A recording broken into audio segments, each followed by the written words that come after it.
இது மகிமை நேரம்.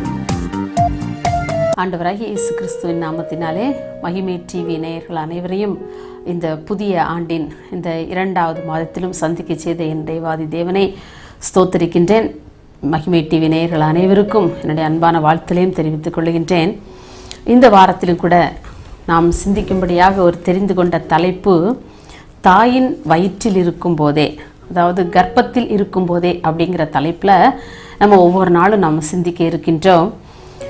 இந்த உலகத்தில் நிறைய பேர் நம்ம நினைக்கிறோம் 2020ஆம் ஆண்டு எப்படியோ கழிந்து போய்விட்டது, பலவிதமான கஷ்டங்கள், துன்பங்கள், வேதனைகள் அனுபவித்த நான் இந்த புதிய ஆண்டிலாவது ஆண்டவர் என்னை இந்த 2வது மாதத்திலாவது என்னுடைய கஷ்டங்கள், என்னுடைய கவலைகள், என்னுடைய பாரங்கள், என்னுடைய துயரங்கள் எல்லாம் தீர்ந்து போகும் என்று சொல்லி ஒருவேளை நாம் ஆசைப்படுவதுண்டு. இது எல்லாரிடத்திலும் இருக்கின்ற ஒரு ஆசை தான் இல்லையா? ஆனால் கூட இன்னும் சில பேர் நினைக்கிறாங்க, நான் பிறந்தேன், இந்த உலகத்தில் எதுக்காக நான் பிறந்தேன், நான் எதுக்காக இந்த உலகத்தில் நான் வாழ்ந்துறேன், யாருக்காக நான் வாழ்ந்து கொண்டிருக்கிறேன், என்னுடைய வாழ்வில் சம்பவிக்கின்ற காரியங்கள் எல்லாம் ஒரு நெகட்டிவாகவே, ஒரு எதிர்மறையான காரியங்களையே என்னுடைய வாழ்க்கையில் நான் சந்தித்து கொண்டிருக்கின்றேனே, நான் மட்டும்தான் இப்படிப்பட்ட காரியங்களை சந்தித்து கொண்டே இருக்கிறேனே ஏன் அப்படிங்கிற ஒரு கேள்வி இன்னும் அநேகருடைய மனதிலே எழும்பிக் கொண்டே இருக்கின்றது. இந்த கேள்விகள் எழும்புவதற்கு காரணம் என்ன தெரியுமா? இந்த உலகத்தினுடைய சூழ்நிலைகள் மனிதர்களுக்குள் புகுந்து விடுவதனாலே இத்தகைய கேள்விகள் மனிதர்களுக்குள்ளே எழும்புகின்றன இல்லையா? இன்றைக்கு உங்களுக்கும் எனக்குள்ளும் கூட அநேக முறைகள் நாம் இப்படி நினைத்திருக்கிறோம், ஐயோ இந்த மாதத்திலாவது எனக்கு ஒரு நன்மையான காரியம் எனக்கு நடைபெறாதா, என்னுடைய குடும்பத்தில், என்னுடைய தனிப்பட்ட வாழ்விலே எனக்கு நடைபெறாதா என்று சொல்லி நாம் கேள்விகள் கேட்டுக்கொண்டே இருக்கின்றோம். அருமையானவர்களே, ஆனால் ஏன் அப்படி கேள்வி நம்ம கேட்குறோம் தெரியுமா? நம்ம சூழ்நிலைகளை மாத்திரம் நம்மை பார்க்கின்றோம். ஆனால் பரிசுத்த வேதாகமும் நமக்கு சொல்லித் தருகிறது, நம்முடைய தாயின் கருவில் நாம் இருக்கும் போதே தேவன் நம்மை குறித்ததான எல்லா திட்டங்களையும் நம்மை குறித்து வைத்து வைத்திருக்கின்றார் என்று சொல்லி. அருமையானவர்களே, அந்த திட்டங்களை நாம் ஒழுங்காக நாம் அறிந்து கொண்டோம் என்று சொன்னால் நம்முடைய வாழ்க்கையில இத்தகைய புலம்பல்கள், இத்தகைய கண்ணீர்கள், இத்தகைய ஏமாற்றங்கள் நம்முடைய வாழ்க்கையில் நம்மை சந்தித்தாலும் கூட நாம் தைரியமாக நிற்க முடியும். ஏனென்று சொன்னால் என்னுடைய தாயின் கருவில் என்னை தேவன் தெரிந்து வைத்திருக்கிறார், என்னை குறித்த எதிர்கால திட்டங்கள் எல்லாம் அவருடைய கரத்திலே அவர் வரைந்து வைத்திருக்கிறார் என்று சொல்லி நாம் தைரியமாக பிசாசுக்கு எதிர்த்து, இந்த உலகத்தை எதிர்த்து நாம் அவருக்குள்ளாக நாம் நன்றாக ஸ்டாண்ட் பண்ண முடியும். அருமையானவர்களே, நாம் வேத வசனங்கள் அதைத்தான் நமக்கு சுட்டி காட்டுகின்றன. இந்த நாம் வரக்கூடிய நாட்களிலே, வாரங்களிலே நாம் அதைத்தான் நாம் சிந்திக்க போகின்றோம். தேவன் நம்முடைய தாயின் கருவில் இருக்கும் போதே நம்ம எப்படியெல்லாம் நம்மை தெரிந்து வைத்துள்ளார் என்று சொல்லித்தான் இந்த வாரம் முழுவதுமாக நாம் சிந்திக்க இருக்கின்றோம். இந்த முதல் நாளிலும் கூட ஒருவேளை நாம் ஒவ்வொரு நாளும் இப்படிப்பட்ட கேள்விகள் நமக்குள் எழும்போது, ஒவ்வொரு நாளும் நீங்க இந்த அருமையான மெசேஜ் கேட்கும் போது, ஆண்டவர் என்னுடைய வாழ்க்கையில, என்னுடைய தாயின் கர்ப்பத்தில் நான் உருவாகி இருக்கும் போதே என்னை எப்படியெல்லாம் தெரிந்து வைத்துள்ளார், ஐயோ இப்படிப்பட்ட தேவனை நான் மறந்து போனேன் என்று சொல்லி நம்மை ஆச்சரியப்படுத்தும் அளவிற்கு தேவன் நம்மை தெரிந்து கொண்டு நம்மை தைரியப்படுத்த வல்லவராயிருக்கின்றார். இந்த முதல் நாளில் கூட தேவன் சொல்கிறார், தாயின் கருவினிலே நம்மை உருவாக்கினாராம். பாருங்க, நம்முடைய தாயின் கருவிலே உருவாக்கினவரே அவர்தான். நாம் ஏசாயா 44ஆம் அதிகாரம் 2ஆம் வசனத்திலே நாம் வாசிக்கின்றோம். பாருங்க, தாயின் கர்ப்பத்திலே நம்மை உருவாக்குற நம்ம தேவன். நம்ம நினைக்கிறோம், ஏதோ நான் பிறந்தேன், ஏனோ அந்த உலகத்துல வாழ்றேன், இனி எப்படியோ நான் மறிக்க போறேன்னு சொல்லி. இல்லை அருமையானவர்களே, ஒவ்வொரு கருவையும் தேவன் உருவாக்குகின்றார். தாயின் கருவிலே நம்மை ஒவ்வொருவரையும் தேவன் உருவாக்குகின்றார். நம்மை உருவாக்கி இந்த உலகத்திலே ஒரு மனிதனாக அல்லது மனுஷியாக பிறப்பதற்கு மாத்திரமே அந்த தாயின் கர்ப்பத்தை, தாயின் கருவை தேவன் தெரிந்து கொள்கின்றார். அருமையானவர்களே, பொதுவாக நம்ம ஒரு இடத்துல பேச போறோம்னு வைங்களேன், ஒரு 25 பேர் 30 பேர் இருந்தாங்கன்னா நம்ம வாய்ஸ் ஆடியபிளா இருக்கும், நம்ம கேட்குற மாதிரி இருக்கும்.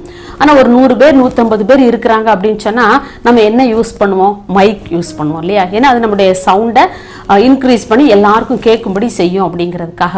அதே போலத்தான் நம்முடைய தாயின் கருவை, நம்மை குறித்ததான திட்டங்களை தேவன் நிறைவேற்ற வேண்டும் என்று சொன்னால் அதற்கு ஒரு தாயினுடைய கருவறை தேவை. அப்போ நம்ம கருவாக அந்த தாயின் கருவறையிலே நம்மை வைத்து இந்த உலகத்திலே நம்மை ஆண்டவர் தெரிந்து கொண்டு தாயின் கருவறையிலே நம்மை உருவாக்கி நம்ம இந்த உலகத்திலே அனுப்பி வைக்கிற நம்ம தேவாதி தேவன். பாருங்க, இன்னும் சங்கீதம் 139:16 வசனத்திலே வாசிக்கின்றோம், என் கருவை உம்முடைய கண்கள் கண்டது என்று சொல்லி. யாரும் அந்த கருவை பார்க்க முடியாது இல்லையா? ஒரு தாய் கூட பார்க்க முடியாது, ஒரு தகப்பன் பார்க்க முடியாது, ஒரு மருத்துவர் கூட அந்த கருவை உள்ள கண்காணிக்க முடியாது. ஒரு சில மாதங்கள் கழிந்த பின் தான் அந்த கருவை பற்றி தான சில காரியங்களை அவர்களால் கணித்து கூற முடியும். ஆனா நம்முடைய தேவாதி தேவன் எவ்வளவு இன்னும் வல்லவர் தெரியுமா? அதான் தாவீது சொல்றான், என் கருவை உம்முடைய கண்கள் கண்டது. நான் எப்படி பிறப்பேன், எப்ப நான் பிறக்க போகிறேன், எப்ப என்னுடைய காரியங்கள் எல்லாம், எதிர்கால திட்டங்கள் எல்லாம், என்னை குறித்ததான திட்டங்கள் என்ன, எல்லாவற்றையும் அவர் நம்முடைய தாயின் கற்பத்திலே நம்மை உருவாக்கும் போதே நம்மை குறித்த திட்டங்கள் எல்லாவற்றையும் அவர் வகுத்து விட்டார். பாருங்க, இன்னும் புற மதஸ்தர்லாம் பாருங்க, ஒரு குழந்தை பிறந்த உடனே அதற்கு உள்ள ஜாதகங்கள் அதெல்லாம் எழுதுறாங்க. எப்ப குழந்தை பிறந்ததுக்கு அப்புறம் என்ன, இந்த டைம்ல பிறந்தாங்கிறாங்க, என்னெல்லாமோ காரியங்கள் செய்யறாங்க. ஆனா எப்போ செய்ய முடியுது அவங்களால ஒரு குழந்தை பிறந்த பிறகு? ஆனா நம்ம ஏசப்பா அப்படி இல்லைங்க. நம்ம ஏசப்பா பாருங்க, நம்முடைய கருவிலே அவரை உருவாக்கும் போதே நம்மை குறித்ததான எல்லா திட்டங்களையும் அவர் தன்னுடைய உள்ளங்கையிலே வரைந்து வைத்து, என்னுடைய மகன் என்னுடைய மகள் என்று சொல்லி, அவனுடைய எதிர்காலங்கள் எல்லாம் இப்படி இப்படி இருக்க போகிறது என்று சொல்லி அவர் எல்லாவற்றையும் திட்டம் பண்ணி வைத்திருக்கிறார். இந்த உலகத்திலே பிறக்கின்ற ஒவ்வொரு உயிர்களை குறித்து, உங்களையும் குறித்து, என்னையும் குறித்து, நம்முடைய பிள்ளைகளை குறித்து, நம்முடைய குடும்பத்தை குறித்ததான எல்லா காரியங்களையும் தேவன் திட்டம் பண்ணி வைத்திருக்கின்றார். ஆனா நாம் நம்முடைய சூழ்நிலைகளை எல்லாம் பார்க்கின்றோம் அல்லவா? சூழ்நிலையை பார்த்து நாம் சோர்ந்து போகிற அநேக வேளைகளிலே, ஏன் தேவன் என்னை படைத்தார்? தெய்வத்துக்கு கண்ணு இல்லையா, தெய்வத்துக்கு காது இல்லையா, நான் அழுகிற அழுகை சத்தம் அவருடைய செவிகளில் ஏறவில்லையா, இப்படி எல்லாம் நம்ம நினைச்சு புலம்புறோமே.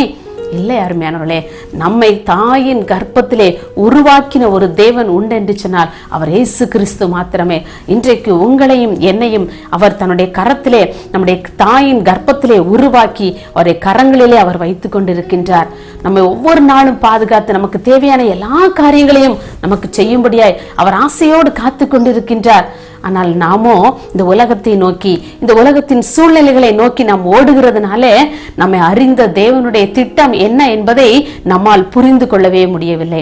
நாம் அவருடைய கரத்திலே அடங்கி இருப்போம். நம்முடைய தாயின் கருவிலே நம்மை உருவாக்கின தேவன் நம்மை ஒரு நாளும் நம்மை கைவிடுவதே இல்லை. பாருங்க, ஒரு தாயினுடைய கரு ஒரு 3 மாதம் வரைக்கும் அவருடைய தாயின் கருவிலே கர்ப்பத்திலே வளர்ச்சி அடைந்த பின்னர் தான் ஒரு மருத்துவராலே அந்த கருவினுடைய செயல்பாடுகள் குறித்து கணிக்க இயலும். ஆனால் ஒரு மருத்துவரால் அப்படித்தான் அவரால் சொல்ல முடியும் எப்படி இருக்கிறது, நம்முடைய கருவினுடைய நிலை எப்படி இருக்கிறது என்று சொல்லி. ஆனால் ஒரு தாயினுடைய கருவிலே உருவாக்கிய தேவனுக்கு எல்லாவற்றையும் அவர் அறிந்திருக்கிறார். அந்த குழந்தை ஒரு ஆணா ஒரு பெண்ணா, அது எந்த டேட்ல பிறக்கும், எப்படிப்பட்ட குழந்தையாக இருக்கும் என்பது எல்லாவற்றையும் என் தேவன் நன்கு அறிந்து வைத்திருக்கின்றார். இப்படிப்பட்ட ஒரு தெய்வத்தை நாம் கொண்டிருக்கிறோமே, நாம் ஏன் இந்த உலகத்தில் நாம் கவலைப்பட வேண்டும் இல்லையா? என்னுடைய தாயின் கர்ப்பத்திலே என்னை உருவாக்கின தேவன், எனக்கென்று ஒரு தேவன் இருக்கிறார், என்னை பற்றி கவலைப்பட என் தகப்பன் இருக்கிறார் என்று சொல்லி நாம் அவரை குறித்து தைரியமாய், என்னுடைய தாயின் கர்ப்பத்தில் என்னை உருவாக்கிய தேவன் என்னை உருவாக்குகிறவராய் மாத்திரமல்ல, என்னை கடைசி வரையிலும் அவர் நிலைநிறுத்த அவர் வல்லவராய் இருக்கிறார் என்று சொல்லி நம்முடைய வாழ்க்கையின் பயணத்தை நாம் சந்தோஷமாக தொடங்குவோம். அப்படிப்பட்ட கிருபைகளை தர நாம் ஒரு நிமிடம் நம்முடைய கண்களை மூடி நாம் ஜெபிப்போமா? எங்களை அளவில்லாமல் நேசிக்கிற அன்புள்ளே சாமி, இந்த அருமையான நல்ல இந்த முதல் நாளின் காலை வேளைக்காக உண்மை நாங்கள் நன்றியோடு துதிக்கிறோம் அப்பா, உண்மை ஸ்தோத்திரிக்கிறோம் ஐயா. ஆண்டவரே, இம்மட்டும் காத்த இம்மானுவேல் எங்களோடு இருந்து எங்களை பாதுகாத்து வருகிற உம்முடைய மேலான கிருபைக்காக உண்மை ஸ்தோத்திரிக்கிறோம் ஐயா. ஆண்டவரே, தாயின் கர்ப்பத்திலே அப்பா நீர் எங்களை உருவாக்குற தேவனாக இருக்கிறபடினாலே உண்மை நாங்கள் ஸ்தோத்திரிக்கிறோம். ஆண்டவரே, குயவனானவனுடைய கைகளிலே களிமண்ணை போல அவன் ஆண்டவரே குயவன் அழகாக வனைந்து தனக்கு விருப்பமான பாண்டங்களாக அதை செய்கிறானே ஆண்டவரே, அதை போல நீர் உருவாக்குகிற தேவனாக இருக்கிறபடினாலே உண்மை நாங்கள் ஸ்தோத்திரிக்கிறோம். குயவனாகி உம்முடைய கரத்திலே ஆண்டவரே களிமண்ணாகி எங்களை உம்முடைய சமூகத்திலே தாழ்த்தி நாங்கள் அர்ப்பணிக்கிறோம் அப்பா. அர்ப்பணிக்கிற ஒவ்வொரு பிள்ளைகளுடைய வாழ்க்கையும் கர்த்தனை புதிதாக உருவாக்க போகிறதற்காக உமக்கு நாங்கள் நன்றி செலுத்துகிறோம். தாயின் கருவிலே மாத்திரமல்ல, எங்களுடைய வாழ்க்கையின் முடிவு பரியந்தமும் எங்களை உருவாக்குகிற, எங்களை உருமாற்றுகிற தேவனாக நீர் இருக்கிறபடினாலே உமக்கு நாங்கள் நன்றி செலுத்துகிறோம் ஐயா. அப்படியே இதை கேட்டுக்கொண்டிருக்கின்ற ஒவ்வொரு பிள்ளைகளையும் கர்த்தர் அப்படியே மாற்றுகிறதற்காக உமக்கு நாங்கள் நன்றி செலுத்துகிறோம். அப்படியே உம்முடைய கரத்திலே எங்களை முழுமையாக தாழ்த்தி முழுமையாக நாங்கள் அர்ப்பணிக்கின்றோம். எல்லா துதி கனம் மகிமை எல்லாவற்றையும் உமக்கே செலுத்துகிறோம். இயேசுவின் நாமத்திலே தாழ்மையை கேட்கிறோம் பிதாவே, ஆமேன்.